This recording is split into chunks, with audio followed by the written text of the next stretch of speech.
Hey guys, what's up? How's it going? How was your week? How is your Friday going? Good, I hope. So this week I decided to show you guys all the books I read in 2021. There were 22. And yeah, let's just get going. So I decided at the end of 2020 that I was going to finally read all of the Harry Potter books because I had contemplated it a couple times while I was in middle school and high school. I did try once when I was in school. I don't remember. It might have been college, it might have been high school. I don't remember. I just couldn't do it. And so I decided that I was going to do it starting January 2021. And that's exactly what I did. And I loved them. So let's start off with the first book. Also, side note, my hair is kind of, I feel like bushy, like Hermione's right now. I just washed it, so it seems fitting. Anyway, so the first one is obviously Harry Potter and the Sorcerer's Stone. What I'm gonna do is I am going to read the back of the book, the little blurb, because I suck at reviews and I don't want to spoil anything for anyone, even though it's been a while since they came out. So let's do this. Harry Potter has never played a sport while flying on a broomstick. He's never worn a cloak of invisibility, befriended a giant, or helped hatch a dragon. All Harry knows is a miserable life with the Dursleys, his horrible aunt and uncle, and their unbearable son Dudley. Harry's room is a teeny closet at the foot of the stairs, and he hasn't had a birthday party in 11 years. But all that is about to change when a mysterious letter arrives by an owl messenger. A letter with an invitation to a wonderful place he never dreamed existed, where he finds not only friends, aerial sports, and magic around every corner, but a great destiny that's been waiting for him if Harry can survive the encounter. Now, first I want to say excuse me if I pronounce anything wrong. Just kindly let me know down in the comments somehow how to correctly pronounce it. I would love to know. Anyway, so yeah, that was the first one. And after reading this, I understand why people were so obsessed with it and loved it. Like Harry Potter, for other people, like my sister and her best friend, was Twilight. For me, I was a big Twihard fan when they first came out, and I still love them to this day. But after reading this book, I understood, and yeah. So the next one is Harry Potter and the Chamber of Secrets. And the back says, ever since Harry Potter had come home for the summer, the Dursleys had been so mean and hideous that all Harry wanted was to get back to Hogwarts School of Witchcraft and Wizardry.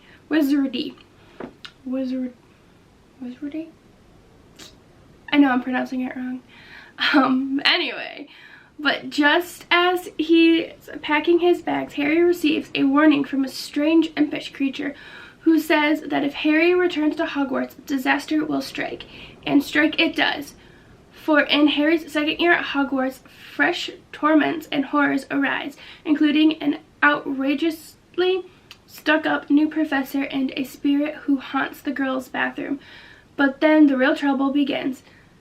Someone is turning Hogwarts students to stone. Could it be Draco Malfoy, a more poisonous rival than ever?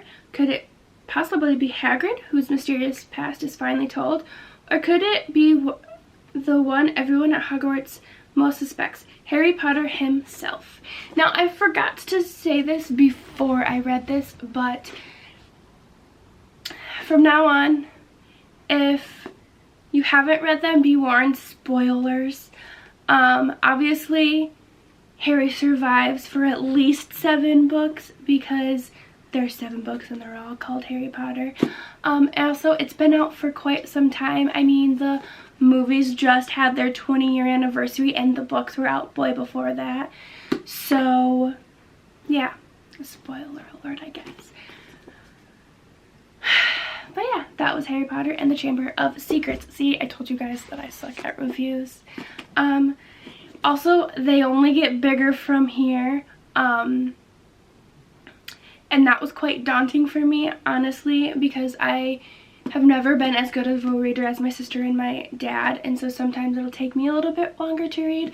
But once I started reading them, I got invested and I wanted to read all the time. So next up is Harry Potter and the Prisoner of Azkaban. Let's see what it says. For 12 long years, the dreaded fortress of Azkaban held an infamous prisoner named Sirius Black. Convicted of killing 13 people with a single curse, he was said to be the heir apparent to the Dark Lord Voldemort. Now he has escaped, leaving only 2 clues as to where he might be headed. Harry Potter's defeat of you-know-who was Black's downfall as well. And the Azkaban guards heard Black muttering in his sleep, "He's at Hogwarts, he's at Hogwarts." Harry Potter isn't safe, not even within the walls of his magical school, surrounded by his friends. On top of it all there may well be a traitor in their midst. Ooh. So yeah,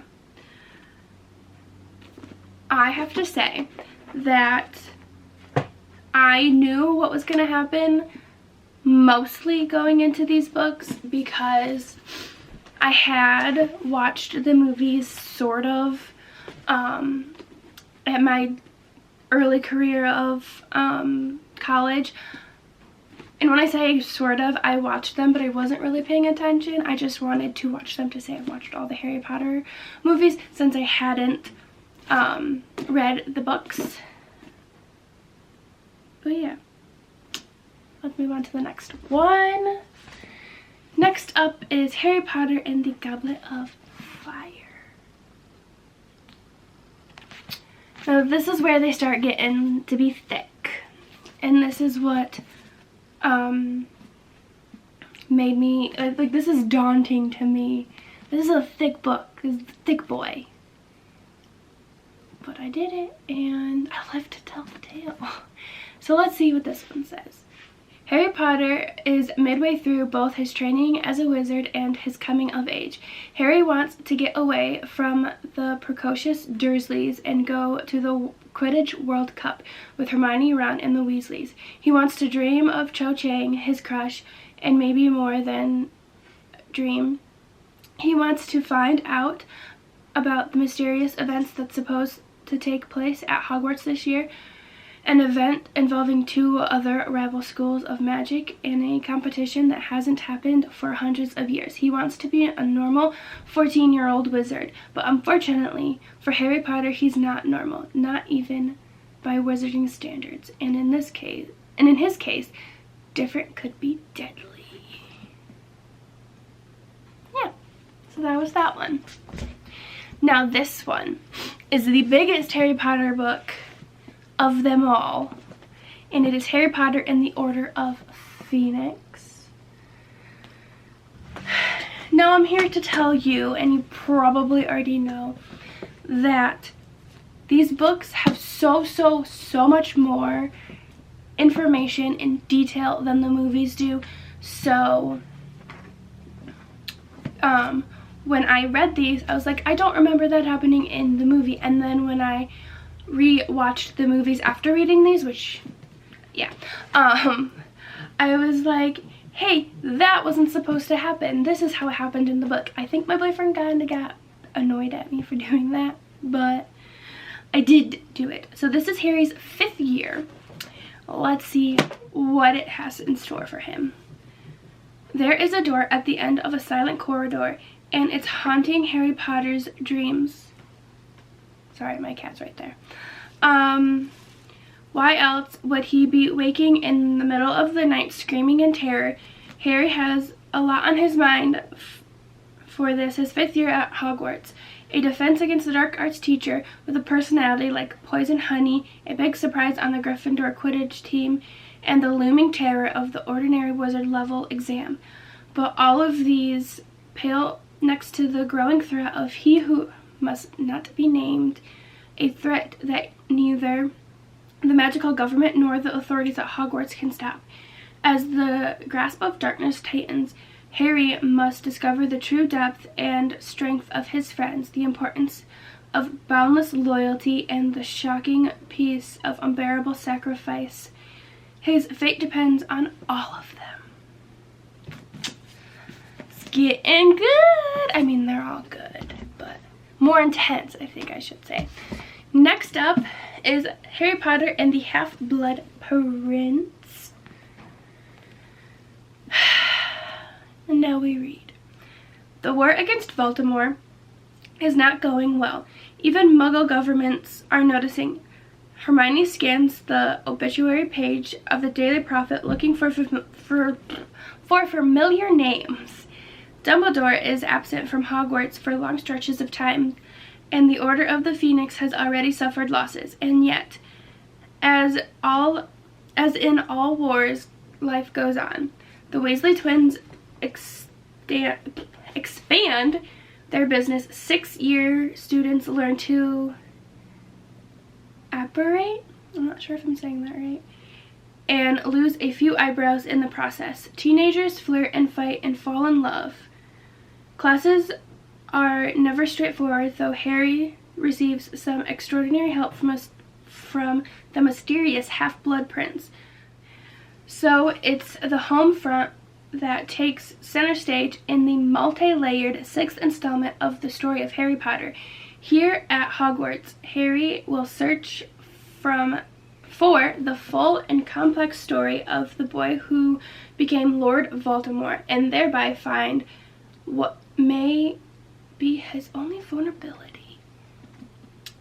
It's tricky, guys. And then last but certainly not least, the 7th book, Harry Potter and the Deathly Hallows. Alright. This one doesn't have a back, guys. It doesn't have a description, see? It's just reviews. What? Yeah, I didn't ever notice that. Interesting. So I'm gonna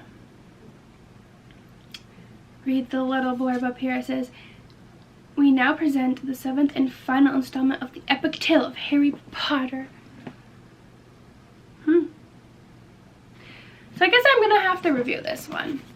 So basically, Harry and Ron and Hermione go on an adventure and to take down Lord Voldemort, and there's the Battle of Hogwarts, and things happen and people die, and I cried. The end.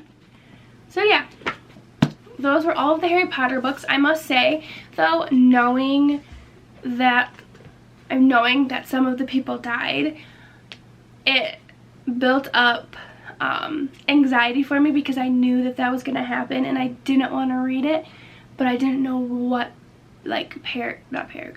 chapter it was gonna happen in. So that's my only critique on that, is that was totally my fault. I let people spoil it for me because I was like, never gonna read that book. And I did watch the movies before I read the books, where normally I try to read the books before I watch the movie. But yeah, I highly recommend Harry Potter for any avid reader or anyone who wants adventure, romance, or whatever, because there's a little bit of romance. And yeah, they're really good. I am by no means a truly fully fledged Potterhead, although I am getting more into it as time goes on. And I am a Hufflepuff, in case anyone wants to know. Proud Hufflepuff, by the way. But yeah, those were the Harry Potter books. And all of the Harry Potter books are written by J.K. Rowling. I always say her name wrong. Next up is a series of books by Rachel Hawthorne. These books I read some of them in middle school, I believe. That was my cat, so sorry. And I decided to revisit them. My sister is the one who introduced me to this author. I borrowed all of the books from her. There were some that she wouldn't let me read because they had quote-unquote bad words in them. But like, I was in middle school. I went to a public school. My family swore, like not my parents, but like my extended family, so I've heard bad words before. But that was just her protective sister in her, I think. So the first one that I read is called Caribbean Cruising. And these backs are different from like a normal back of a book. Like, it doesn't give you like what it's about. It just like acts like a character, if that makes any sense. So the back says, "Hi Brooke, I'm going snorkeling with Ryan today. Wanna come? I know what you're going to say, but he's just a friend. I swear. So when you're finally get out of bed, come find me at the spa getting another massage. XO Lindsay."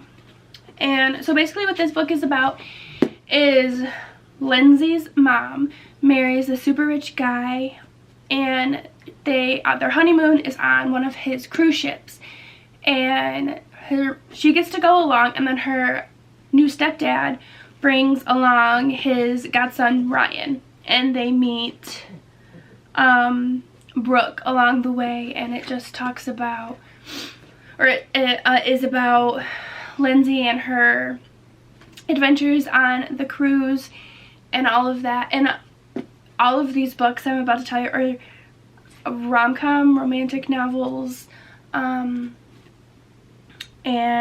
yeah, and all of them were written in the early 2000s, and you can like definitely tell, but they're still so good. So that's Caribbean Cruising. Next up is Love on the Lifts, and this is what the back looks like.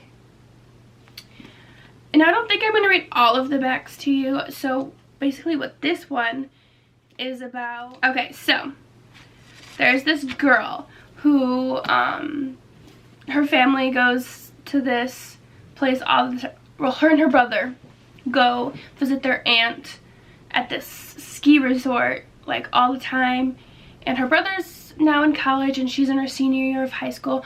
Also, all of these books, their girls are usually like in their senior year of high school or had just graduated high school, and the main characters are always girls.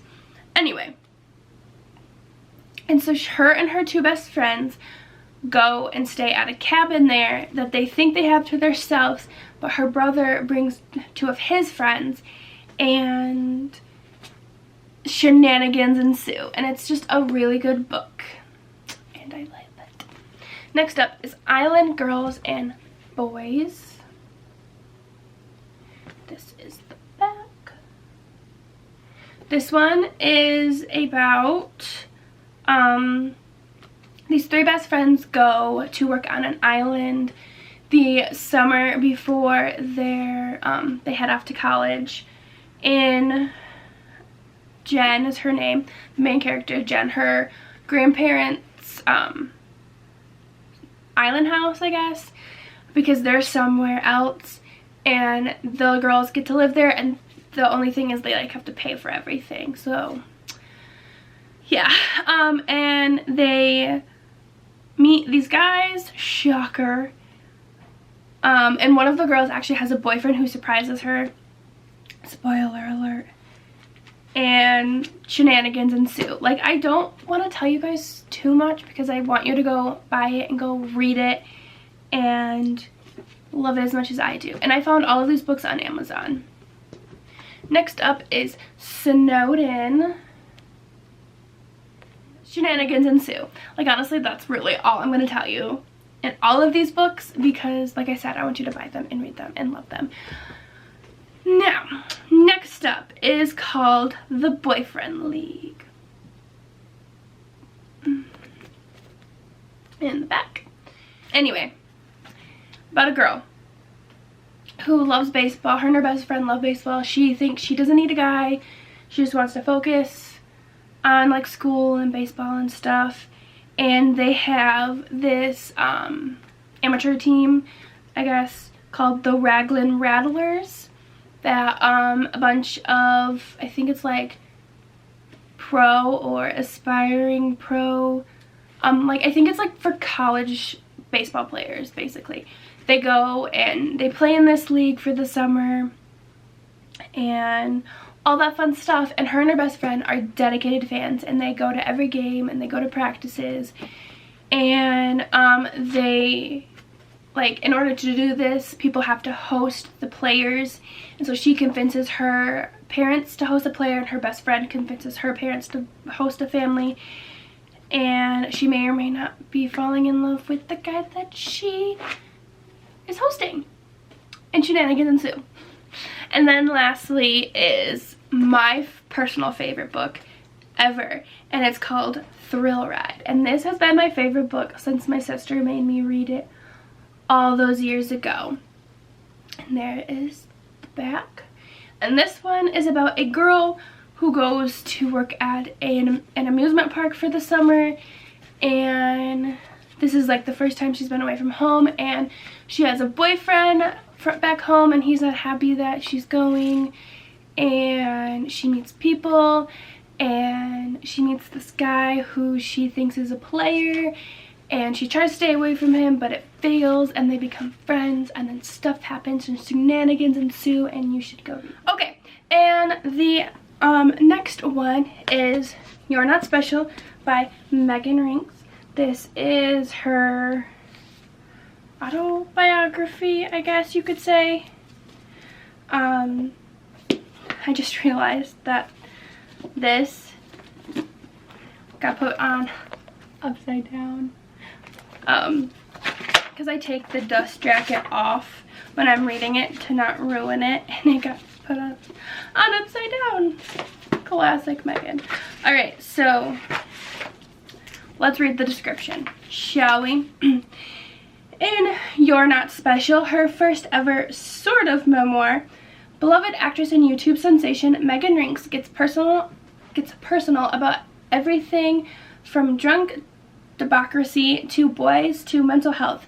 As an only child raised in a town of fewer than 8,000 people and without a Starbucks in sight, Megan had always been pretty good at entertaining herself. Then one day, cue the dramatic voiceover, her life changed forever.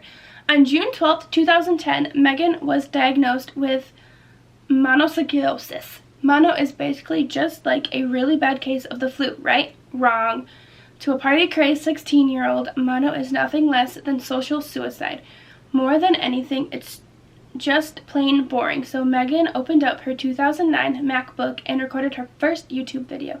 Since then, she has shared the ups and downs of her life on the internet, documenting her coming of age for the whole world to see. Now that she's mostly through her awkward stage, Megan's here to tell you that it gets better. You're not alone in thoughts you think. Sometimes a bad hair day feels worse than a punch in the gut, and asking boys out seems about as difficult as achieving that perfect dewy glow. But despite what you're told, your problems are not unique. Your struggle is taking similar form in everybody else's life too, and somebody out there has felt the same way you feel right now at this very moment. You're not special, but on a bumpy road to adulthood, you're not alone. Or you're also not alone. Honestly, I really loved this book. So if you're a fan of Megan Rinks, I highly, highly, highly recommend you go and get this. Yeah, it's a great book. Next up is A Good Girl's Guide to Murder by Holly Jackson. I got this for Christmas last year, I believe, or my birthday. No, I got it for my birthday in 2021, and it's really good, and I want to read the sequel, Good Girl, Bad Blood, so I'll keep you updated on that. But yeah, this is basically like a murder mystery, so let's read the back. This is the story of an investigation turned obsession. Pretty and popular high school senior Auntie Belle was murdered by her boyfriend, Sal Singh, who then killed himself. It was all anybody could talk about, and 5 years later, Pip sees how the tragedy still haunts her town. Now a senior herself, Pip decides to re-examine the closed case for her final project. At first, just to cast doubt on the original investigation, but soon she discovers a trail of dark secrets that might actually prove Sal's innocence.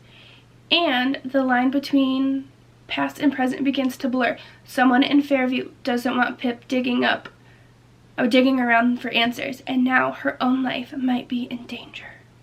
Ooh. Next up is 5 Feet Apart by Rachel, I'm gonna butcher her last name, I'm very sorry, Lippincott. The reason why I wanted to read this book was because I saw the movie. I saw the movie because Cole Sprouse was in it, and I love Cole Sprouse. So I wanted to read the book. Can you love someone you can never touch? Stella Grant likes to be in control, even though her totally out of control lungs have sent her in and out of the hospital most of her life. At this point, what Stella needs to control most is her distance from anyone or anything that might pass along an infection and jeopardize the possibility of a lung transplant. 6 feet, no exceptions. The only thing Will Newman wants to be in control of is getting out of this hospital. He couldn't care less about his treatments or the fancy new clinical trial. In 1 week, he'll turn 18, and then he'll be able to unplug himself from all of the machines and actually go see the world, not just in hospitals. Will's exactly what Stella needs to stay away from, but suddenly 6 feet doesn't feel like safety, it feels like a punishment. What if they could steal back just a little bit of space their broken lungs have stolen from them? Would 5 feet apart really be so dangerous if it stops their hearts from breaking too? I most definitely cried from this book, and I knew I would because I watched the movie. But it's really, really, really good, and you should go read it and watch the movie, which I think is on Netflix. Next up is called Poor Unfortunate Souls. It is part of the Villain series by Serena Valentino. This is Ursula's story. And so basically what these books are, because there's a bunch on Disney villains, like I have Mother Gothel, I have the evil queen from Snow White, and then I have another one that I'm going to talk about in a couple minutes. And then this one is about Ursula. I know there's also the Beast from Beauty and the Beast. There's Jafar. I'm not sure if there's any others. I'll have to look that up. But yeah. And basically they're like about what happened before the story we all know and love happened. What led these characters to become evil. And mainly this one. This one also happens like within that story, and I do like this book, but this is probably my least favorite out of all of them because it doesn't even, like, it rarely talks about Ursula. It goes on this other storyline that has Ursula in it, like not a lot. It does, the book does tie that storyline together with Ursula's storyline, which I did enjoy, but let's read what it's about. The tale of the Sea King's daughter Ariel is a beloved one of losing and then finding one's own voice. The story has been told many times in many ways, but always the mergirl wants more than her world can offer, and her father demands that she lives within the confinements of his domain. Her rebelliousness costs the Little Mermaid her voice and nearly her soul, but the power of good prevails, and Ariel emerges proud and changed. And yet, this is only half the story. So what of Ariel's nemesis, Ursula, the Sea Witch? What led her to becoming so twisted, scorned, and filled with hatred? Many tales have tried to explain her motives, Here is one account that what might have shaped the sea witch into the detestable and poor unfortunate soul. Yeah. And it does give a little bit of a backstory to Ursula, which I do also enjoy. Next up is The Upside to Falling by Alex Light. And I really liked this one. This one apparently was a story from Wattpad, if you remember those days. I remember like Wattpad and some other of them, those websites being really popular when I was in high school. So when I saw that it was from Wattpad, I was really surprised. So this one says, it's been years since 17-year-old Becca Hart believed in true love. But when her former best friend teases her for not having a boyfriend, Becca impulsively pretends she's been secretly seeing someone. Brett Wells has it all. As captain of the football team and one of the most popular guys in his school, he should have no problem finding someone to date, but he's always been more focused on his future than who he would bring to prom. When he overhears Becca's lie, Brett decides to step in and be the mysterious guy. It's the perfect solution. He gets people off his back for not having a meaningful relationship, and she can keep up the ruse that she's got a boyfriend. Acting like a perfect couple isn't easy though, especially when you barely know the other person. But with Becca still picking up the pieces from when her world was blown apart years ago and Brett just barely holding his together now, they begin to realize they have more in common than they ever could have imagined. When the line between what is pretend and what is real begins to blur, they are forced to answer the question, is this fake romance the realest thing Is this fake romance the realest thing in either of their lives? Honestly, really good book. It's kind of like the typical like nerd and jock fall in love and live happily ever after, but there's a little more depth to it, and I do enjoy that. And if you can see a running theme, I do like romances. The next one is called In 5 Years by Rebecca Sturl. I most likely said that wrong.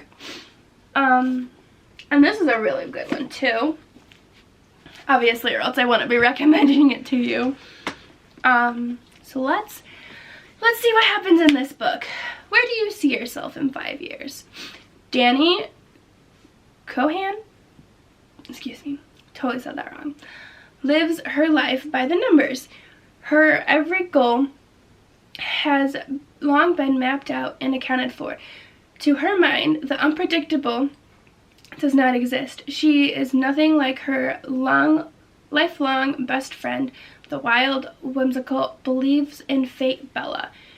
And so when Danny is asked the proverbial question at the most important interview of her career, she has a miraculously crafted answer at the ready. Later, after nailing her interview and accepting her boyfriend's marriage proposal, Danny goes to sleep, knowing she's right on track to achieve her 5-year plan. But when she awakens, she's suddenly in a different apartment with a different ring on her finger. And beside her is a very different man. Danny spends 1 hour exactly 5 years in the future before she wakes again in her own home on the brink of midnight. But is it 1 hour? But it is the 1 hour she cannot shake. She tries to move on by burying herself in work and striving to excel, barreling towards the 5-year goal line. But everything changes the night that she, in the most unimaginable way, comes face to face with him, the man from her long ago dream. Danny's hard-held plan begins to unravel as she is pulled faster and faster towards the fateful hour. In 5 Years is an unforgettable love story, but it is not the one you're expecting. Expertly paced, finely observed, and utterly heartbreaking. This is a book readers will not be able to put down. And honestly, yeah, I found it hard to not be able to put down. And good book. You should go get it. Got 3 more, guys. We're almost there. I know this is a long video. Next up is another one in the villains series I told you about. And it's called Evil Thing. And it's the tale of Cruella. And it is by Serena Valentino again. This one I really truly loved. This one starts with Cruella as a child and kind of explains why she loves fur so much and how she is. And I loved it so much. And then it goes right up to when the 101 Dalmatians took place. And it's got all your favorites, don't worry. Anita's in there, Roger's in there, Perdita and Pongo are in there. Also, her parents are in there. And I want to tell you guys all about it, but I don't want to ruin it for you, so I'm not going to. Next up is True Believer by Nicholas Sparks. I love Nicholas Sparks. He's one of my absolute favorite authors. And I've been trying to read all of his books. And yeah, so let's read the back of this one. Jeremy Marsh is a born skeptic and a science journalist who specializes in debunking the supernatural. When he hears about a ghostly apparition in a cemetery in Boone Creek, North Carolina, he leaves his beloved New York City for this small rural town, and what his instincts tell him could make a great story. What he doesn't plan is meeting and falling hopelessly in love with Lexley Darnell, who is sure of one thing: her future is here in Boone Creek, close to the people she loves. Now, if the young lovers are to be together, Jeremy must make a difficult choice: return to the life he's known in New York, or do something he could never do before. Take a giant leap of faith. And for the first time ever reading a Nicholas Sparks book, I did not cry with this one. It's good. You should read it. And then last but certainly not least, I thought to round out my year of reading, I would read, I don't want to say self-help, but kind of. It's called Girl Wash Your Face by Rachel Hollis. I have read Girl Stop Apologizing. This is Rachel's first, I guess, self-help book. Basically in this, she just, like, there are 20 different lies that people believe, and she just talks about them with stories from her own life. So like some of them are, someone else will make me happy, I'm not good enough, no is the final answer, I'm not a good mom, I need to make myself smaller, I'm going to marry Matt Damon, I need a drink, I need a hero, I'm a terrible writer, I will never get past this. Those are just some of them, and I really love the way she writes, and I love these books. I want to read her other book. I cannot remember the name of it. I think it was like Didn't Expect This or something like that. But yeah, I'm gonna read the little blurb right here. And yeah, so it says, do you ever suspect that everyone else has life figured out and you don't have a clue? So if Rachel Hollis has something to tell you, that's a lie. As a founder of a lifestyle website and a CEO of her own media company, Rachel Hollis developed an immense online community by sharing tips for better living with fearlessly revealing the messiness of her own life. Now, in this challenging and inspiring new book, Rachel exposes the 20 lies and misconceptions that too often hold us back from living joyfully and productively. Lies we've told ourselves so often we don't ever hear them anymore.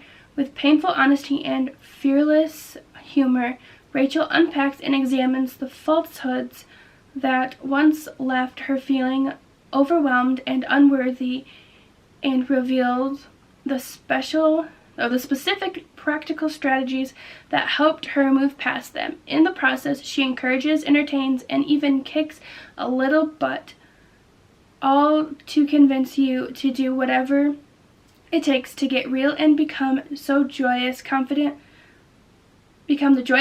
woman you were meant to be. With unflinching faith and rock-hard tendencies, Girl Wash Your Face shows you how to live with passion and hustle, and how to give yourself grace without giving up. So yeah, if you need a little pick-me-up or you need a little inspiration, I would highly recommend picking this book up and her Girl Stop Apologizing book. And even though I haven't read it, I'm gonna recommend the last book she has in her self-help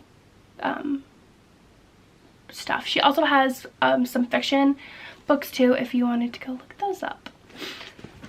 So that was all 22 books that I read in 2021. Let me know down below what you guys read. Would you guys want to see another one next year of all of the books I read in 2022? Let me know down below. So thank you guys so much for watching this video. I hope you enjoyed. If you are here this long, put a little book emoji down in the comments to let me know that you're the real MVP and stayed through the whole video. I post no videos every Friday at 4 p.m. so please subscribe so you never miss a video. I hope you guys have a wonderful rest of your Friday and weekend, and I hope to see your beautiful faces next week. Bye guys!